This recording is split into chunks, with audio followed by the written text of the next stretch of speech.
The iPhone 17 could be revealed in less than 2 months. Here's what date to expect it. Rumored enhancements like new colors and power boosts may be coming in early September. Here's what we know so far. Anticipation is increasing as the arrival of the anticipated iPhone 17 comes near, but current conjecture about the release date offers us an insight into when we'll discover everything about the new iPhone. In his Power on Email on July 13, Bloomberg's Mark Gurman stated that the announcement should come September 9 or 10. All of the forecasts and conjecture about the display, battery life, colors, pricing, and more will be resolved when Apple introduces the next iPhone, including the anticipated iPhone 17 Air, iPhone 17 Pro, and iPhone 17 Pro Max.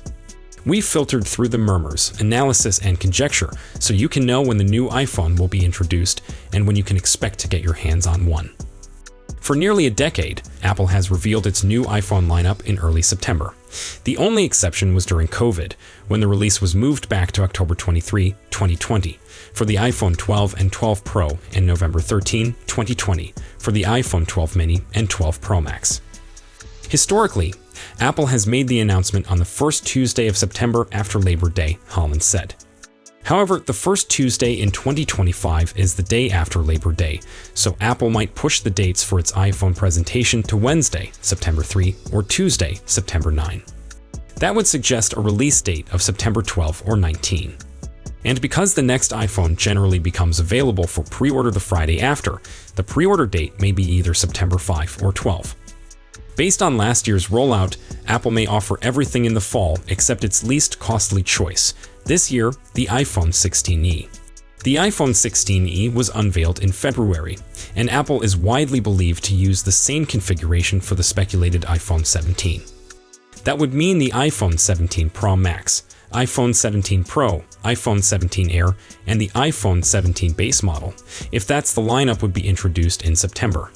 The iPhone 17e, if it exists, would be released in February. Apple is likely to tweak its release format with the upcoming iPhone 18.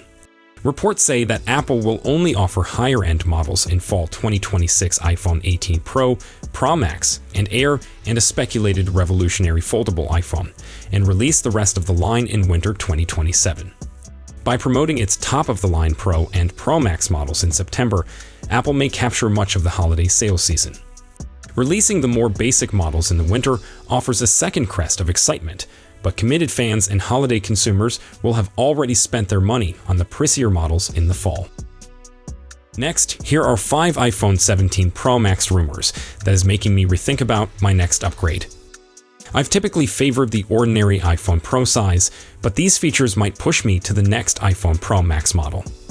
The presentation of the next iPhone 17 models is still 2 months away, but reports regarding their features, looks, and specs are in full bloom right now. Normally, I'd wait to see what Apple really announces, but many rumors concerning the iPhone 17 Pro Max in particular have caught my eye. And because now is when people start thinking about fall budgets and whether their current iPhone can make it till new ones are here, it seems like a good time to delve in. After all, 2 months is going to zip by faster than we think, and this also underlines that now is not the time to buy a new iPhone. What I'm seeing thus far has me extremely interested indeed. Now I'm looking forward to September for more than simply cooler weather and warming beverages. Here's a breakdown of some of the features rumored for the iPhone 17 Pro Max that I'm most curious about. The iPhone Pro Max variants are tanks compared to the rest of the range. Well, they're not on the hardness level of the Samsung Galaxy X Cover 7 Pro, so maybe they're more like robust mid-size SUVs. But they're famous for their larger screens, bigger bodies, and especially for having room for more of everything in an iPhone. And that includes a larger battery. The Max variants already have greater battery space than regular models, but the iPhone 17 Pro Max could wind up being over half a millimeter thicker, at 8.725 millimeters, according to a May report by 9to5Mac. Has anyone ever begged for a bigger, bulkier iPhone? Actually, yeah, yes, and yes. Add the new adaptive power feature in iOS 26, which utilizes AI to distribute power more efficiently when demand is high, and we could see a jump in daily use before reaching for a charger. Then again, adaptive power could be a software workaround that could offer greater life using the same physical battery size. If you're already committed to carrying a larger iPhone, a tad more thickness and bulk isn't too much more to shoulder. The back of the iPhone 17 Pro cover is also said to relocate the Apple logo down from its current place. That doesn't seem like a major functional change, but it should assist calm individuals who opt to add a clear MagSafe case, since the logo will be centered within the MagSafe region. You can't claim Apple doesn't sweat the design elements. A fresh leak on X from Majin promises to show an iPhone 17 Pro cover, though it's not clear whether that's something produced by hand to meet rumored features or just some iPhone imitation. There are also reports that the iPhone lineup will contain a new sky blue hue, about which I have opinions. We can't talk about the case without addressing the camera hump, which might become a more expansive camera island, or maybe on the larger iPhone 17 Pro Max, it would be more like a camera continent that runs across the width of the iPhone back, according to CAD renders by Majin. That expanse may include an improved 48-megapixel telephoto camera, which is overdue for a top-tier camera system.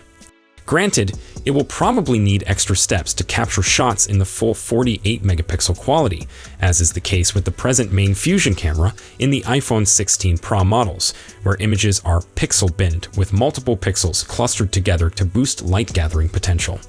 But considering the amazing results we've seen from the 48-megapixel camera in the existing models, the iPhone 16e leans heavily on that resolution, utilizing its lone rear-facing camera. Expanding it to the telephoto camera would undoubtedly be a win for photographers. Speaking of quality, a 24-megapixel front-facing camera is rumored, up from 12 megapixels, so hopefully my selfies will appear better. More likely, it's to increase the next rumored feature. Cameras on both sides will apparently function together with dual video recording using the built-in camera app, a godsend for conducting interviews or filming reaction videos if you want to see both sides of a debate. Third-party apps have been able to tap into this feature for some time, but haven't been available as a default choice. Not as vital for everyday use, but noteworthy in terms of advancing the state-of-the-art, the iPhone 17 Pro Max could feature 8K video recording, as hypothesized by McRumors after rumors that 8K was tested for the iPhone 16 Pro. The iPhone is fast becoming a production video camera, from features such as 28 years later to specialized cameras made using iPhone hardware in the F1 movie. Recording video in 4K resolution, much less 8K, is a hard, power-hungry task that leads to heat buildup. In already warm situations, it can potentially overheat the iPhone and briefly shut it off. So the notion of a new internal cooling design, while being undetectable to iPhone owners, has me nerding out just a little. According to Majin and others, the iPhone 17 Pro variants will incorporate a vapor chamber cooling technology. As the processor heats up, a little amount of liquid in the chamber evaporates and condenses in cooler places, then gets sent back to the hot areas. This is more geeky and less obvious to ordinary phone owners, but that's also kind of the goal. The iPhone 16e shipped with Apple's C1 cellular modem, Apple's first homebrew cellular hardware, which it has been striving to manufacture in order to wean its dependence on Qualcomm, which has provided the modem hardware in prior iPhone models. However, the C1 lacks a speedier millimeter wave cellular network and does not support Wi-Fi 7, even though it's more conservative about power usage and still performs well, an acceptable trade-off for the budget phone in Apple's portfolio. But for the iPhone 17 Pro Max, we're talking about the next professional versions, and an iPhone Pro in 2025 can't launch without the latest, fastest wireless technology. It would be more plausible to see Apple stick with Qualcomm for the Pro line than add the C1, but I suspect a C2 is coming. According to McRumors, the Wi-Fi 7 compatibility could be given by a separate dedicated chip built by Apple. These aren't the only iPhone 17 Pro rumors we're watching, but right now they're the ones that have me glancing at my calendar and wishing September could arrive just a little faster. A big factor is the rumored upgrading of 3 48-megapixels camera lenses, primary wide, ultra-wide, and a new telephoto employing tetraprism technology. This is a leap from the previous 12 megapixels telephoto on the iPhone 16 Pro. Backing this camera array is Apple's next-gen A19 Pro chip, intended to manage huge data transmission in real time. With a jump in CPU/GPU speed, the chip enables seamless 8K recording at 30 FPS, supports 8K HDR in Apple's ProRes format, and enhances real-time AI processing for color, noise reduction, and dynamic range. Thermal management is another essential upgrade.